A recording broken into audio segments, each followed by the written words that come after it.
we talk about impulsivity and desire for intensity and disagreeableness. Like, I don't actually care who I'm hurting in this, as unambiguously bad things. But a little bit of those can be very adaptive in some circumstances. Like, you don't want your surgeon to be like, oh, am I hurting them by cutting them open? Like, you want someone who's a little bit callous to your physical pain because they're focusing on you as a body and doing this.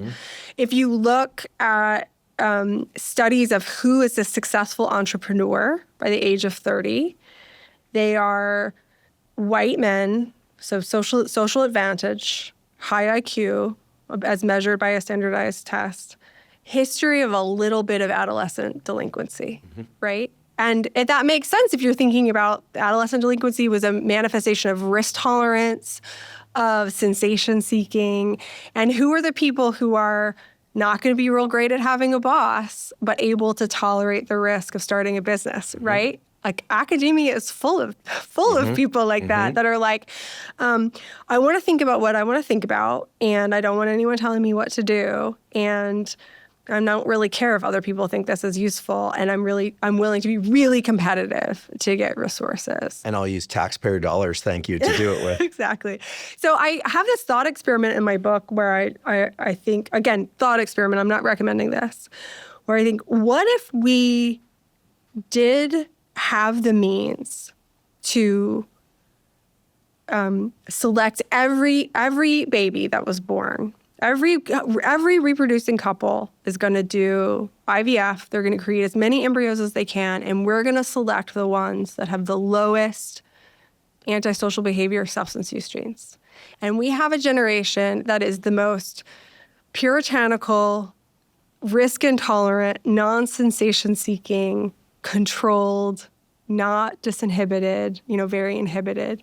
Is that a good thing? Like, is that a world that we would want? You don't want my opinion to on live this. in? I do. I would love to hear your opinion of this. I don't want sociopathy. I mean, the really dark examples are so salient. I have to be careful not to end up there. But I watched that.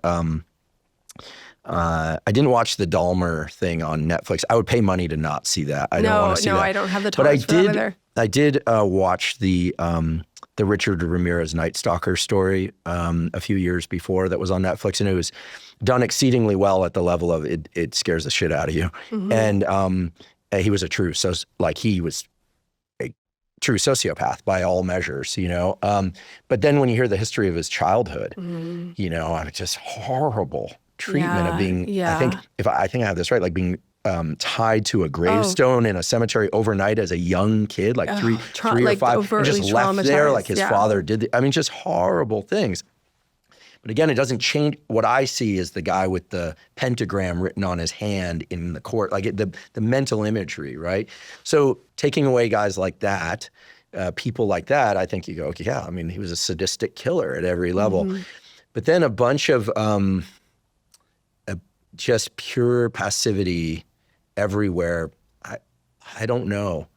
I guess it depends on how far it goes, because in the earlier example when we were talking about this academic interaction, my friend Jocko Willink, former Navy SEAL, he's very active and now talking about kids' health and education, and he's doing a lot there. And he reposted something recently that I had a good chuckle at.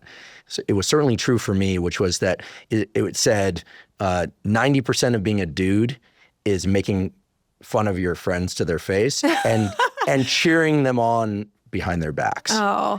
And I think every guy that had a lot of guy friends or has a lot of guy friends growing up, or even just a couple good ones, knows that that's true.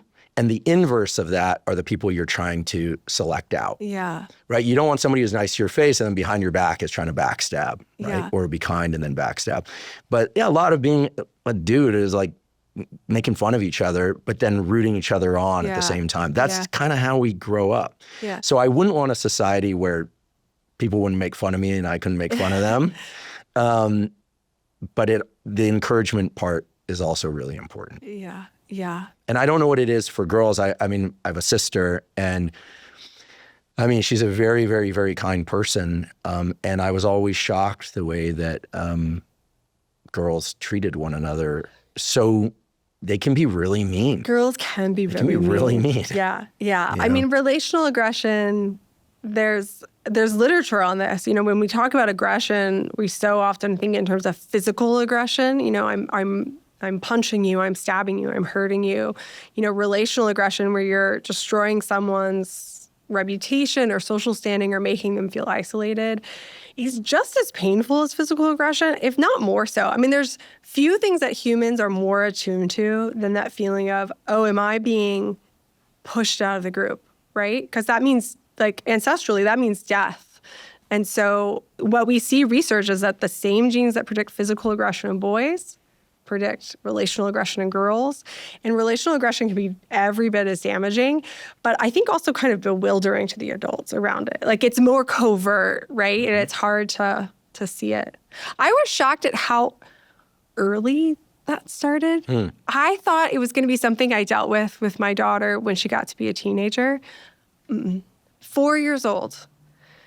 Ellery said this, and you know, Lily isn't my friend anymore.